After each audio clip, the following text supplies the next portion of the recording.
suis neurologue à l'hôpital de la Pitié-Salpêtrière à Paris et je m'occupe du centre maladies rares, des maladies inflammatoires rares du cerveau et de la moelle épinière, donc qui s'occupe des NMO en tant que site constitutif.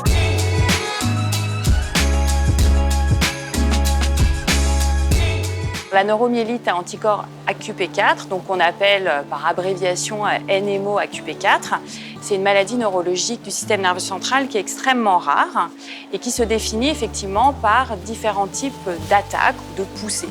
Qu'est-ce que c'est que ces poussées? C'est des nouveaux symptômes neurologiques qui vont apparaître sur un temps relativement court, qui s'installent sur 48-72 heures, parfois un petit peu plus longtemps, et qui sont de différents types.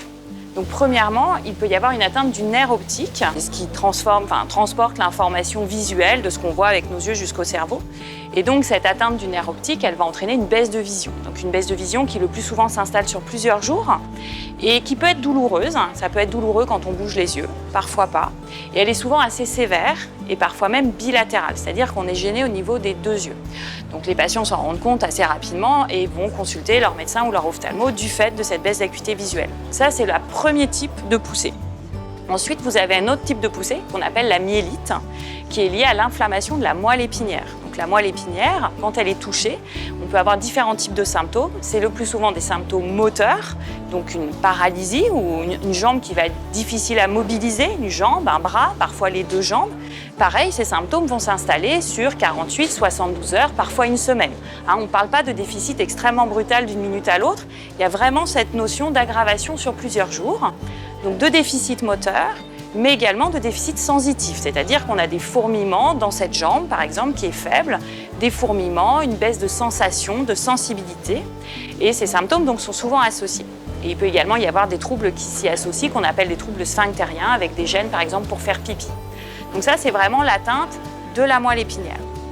Après, il y a d'autres types de symptômes qui sont plus rares. Donc on est déjà dans une maladie rare et on parle de symptômes qui sont plus rares, qui vont être des poussées qui peuvent donner ce qu'on appelle des hoquets incoercibles ou des vomissements incoercibles. Donc on ne relie pas forcément à de la neurologie. Donc les neurologues connaissent ce type de symptômes, mais ce n'est pas toujours évident. Et puis après, il peut y avoir d'autres types de symptômes neurologiques, mais là encore une fois, on est dans des notions vraiment, c'est beaucoup plus rare. D'accord ? C'est vraiment ces trois grands types.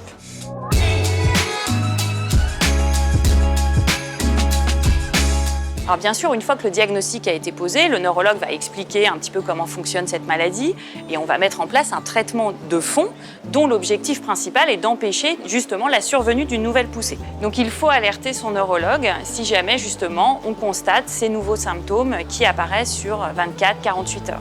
Et donc en fait, on reprend les signes neurologiques d'alerte dont je viens de vous parler, c'est-à-dire une suspicion d'atteinte du nerf optique avec cette baisse de vision, une suspicion d'atteinte médulaire avec cette faiblesse de la jambe, ces troubles sensitifs de la jambe.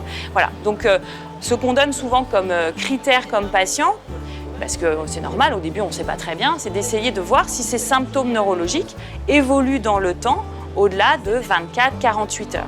Et si on a cette sensation d'aggravation comme ça sur plusieurs jours, il ne faut pas hésiter et il faut appeler son neurologue traitant pour lui expliquer ce qui se passe.